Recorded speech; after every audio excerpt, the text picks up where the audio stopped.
फोगेसिटी and the activity. First of all हम activity को study करेंगे। Activity is the measure of effective concentration of a chemical species under the non ideal behaviour. तो ये बिल्कुल इसके एक सादा डेफिनेशन है कि किसी भी नॉन आइडियल बिहेवियर में, जैसे कि आमतौर पर रियल कंपोनेंट होते हैं, उसमें किसी स्पीशी की जो इफेक्टिव कंसंट्रेशन है उसका जो मेजर है वो एक्टिविटी होती है। The concept of activity was devised by the American chemist Gilbert and Lewis. Activity is a dimensionless quantity कि इसका कोई यूनिट नहीं होता।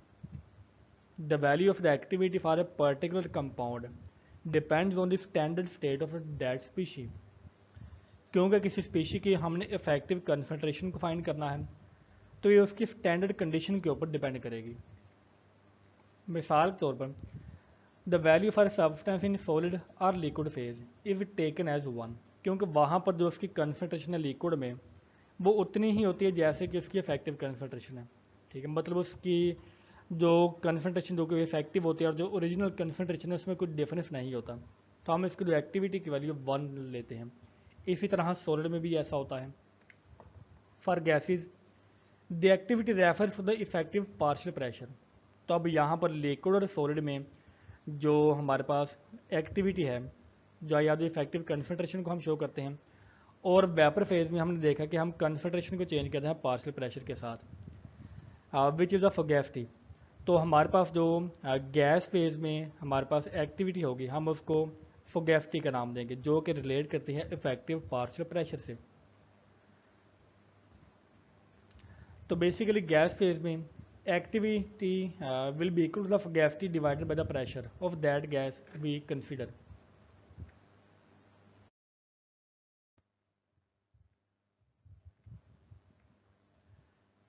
Activity depends on the following factor. हम कहते हैं कि एक्टिविटी डिपेंड करती है किसी सब्सटेंस के टेम्परेचर के ऊपर, उसके प्रेशर के ऊपर, उस मिक्सचर में मौजूद उसकी कंपोजिशन के ऊपर।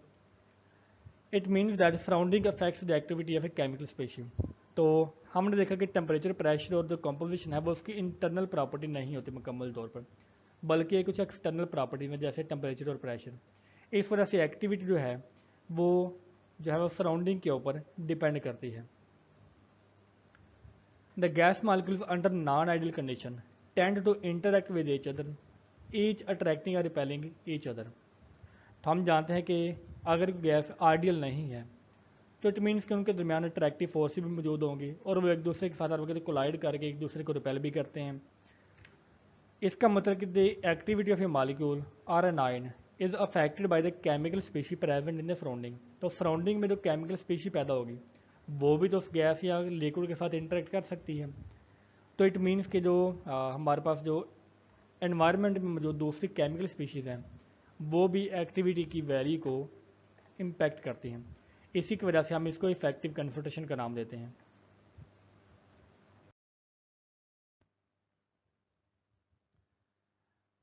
अब हम देखेंगे कि फोगेसिटी और एक्टिविटी में डिफरेंस है क्या।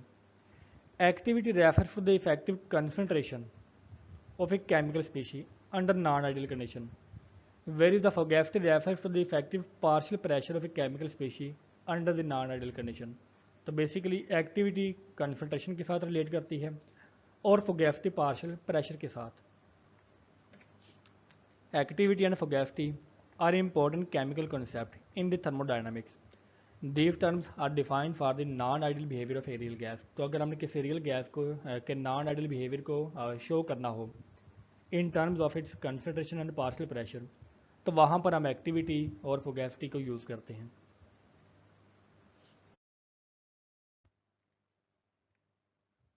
Fogasti. Fogasti is a measure of the effective partial pressure of a chemical species under the non-ideal condition. The value of Fogasti for a particular chemical species, such as a real gas, is equal to the pressure of an ideal gas, which has the temperature and molar Gibbs of energy equal to the real energy। तो हम basically assume करते हैं कि एक ideal gas है जिसका temperature और molar Gibbs of energy, ठीक है, वो हमारे रियल गैस के इक्वल है। तो फिर हम इन दोनों के कंपैरिजन से, ठीक है, जो हमारी रेशो आएगी रियल गैस और आइडियल गैस की, वो हमारे पास फोगेसिटी होगी of their effective partial pressure.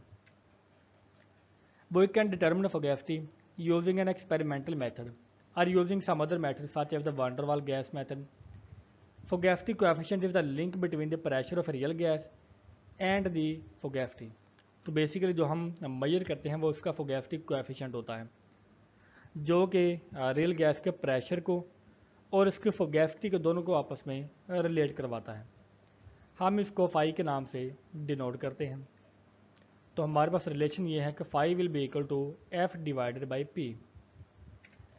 इस इक्वेशन में f will be fugacity and p is the pressure of the real gas. किसी आइडियल गैस के लिए हम जानते हैं कि the value of pressure and fugacity are equal, कि उसकी फोगैस्टी जो कि उसका बेसिकली इफेक्टिव पार्शियल प्रेशर है और जो इसका ओरिजिनल प्रेशर है वो दोनों इक्वल होते हैं। तो अगर तो वो दोनों इक्वल हैं इट मीन्स कि उनका जो फोगैस्टी कोएफिशिएंट है वो इक्वल टू 1 होगा किसी भी आइडियल गैस के लिए।